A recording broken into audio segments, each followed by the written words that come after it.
Assalamualaikum warahmatullahi wabarakatuh. Perkenalkan, saya Novi Arawati, NIM 2407113, Prodi Pendidikan Matematika dengan mata kuliah Pendidikan Pancasila. Di sini saya akan mempresentasikan yang berjudul Indonesia adalah negara hukum berdasarkan nilai Pancasila. Indonesia adalah negara hukum yang mengedepankan nilai Pancasila, melainkan pemerintahan berdasarkan hukum-hukum. Tantangan utama terkait dengan hal ini adalah penegakan hukum yang adil dan berkeadilan. Jadi, berdasarkan atas narasi yang telah dijelaskan barusan, Indonesia sebagai negara yang didasarkan pada nilai-nilai Pancasila dan prinsip hukum sering menghadapi tantangan dalam mewujudkan penegakan hukum yang adil dan berkeadilan.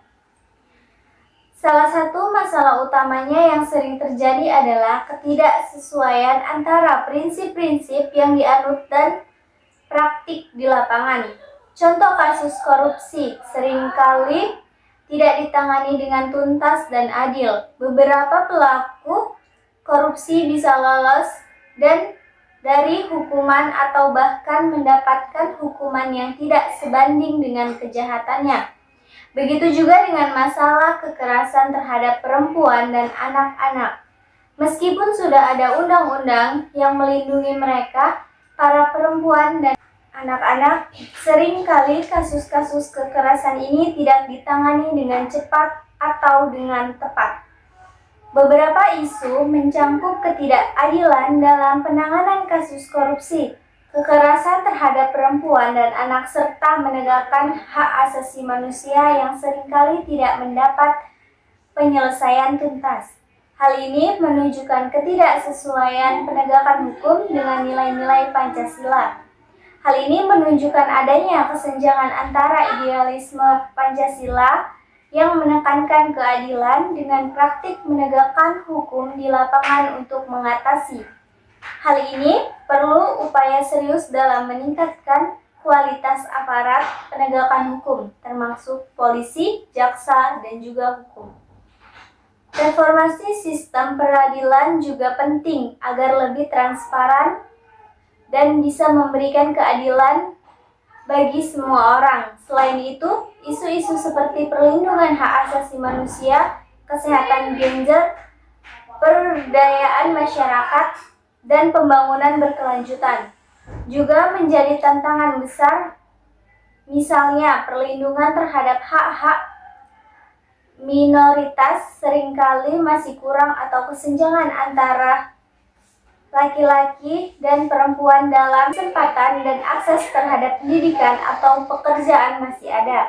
Upaya perbaikan melibatkan peningkatan kualitas aparat hukum, reformasi sistem peradilan untuk lebih adil dan transparan, serta meningkatkan kesadaran masyarakat akan pentingnya penegakan hukum.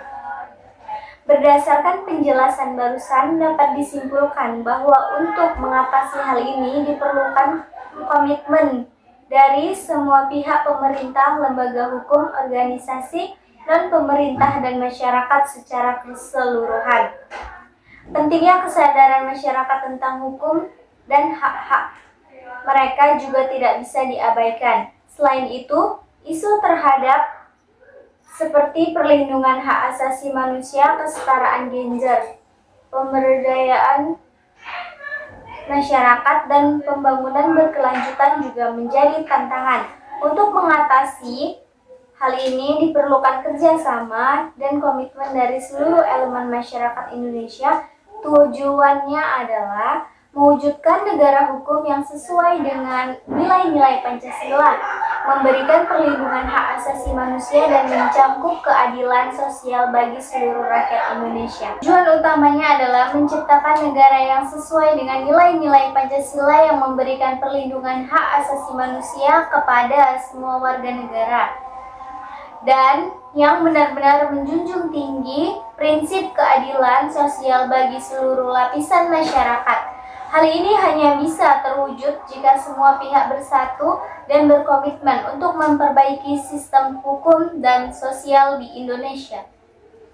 Baik, segitu saja presentasi dari saya. Saya Novi Erwati. Wabillahi taufiq wal hidayah. Wassalamualaikum warahmatullahi wabarakatuh.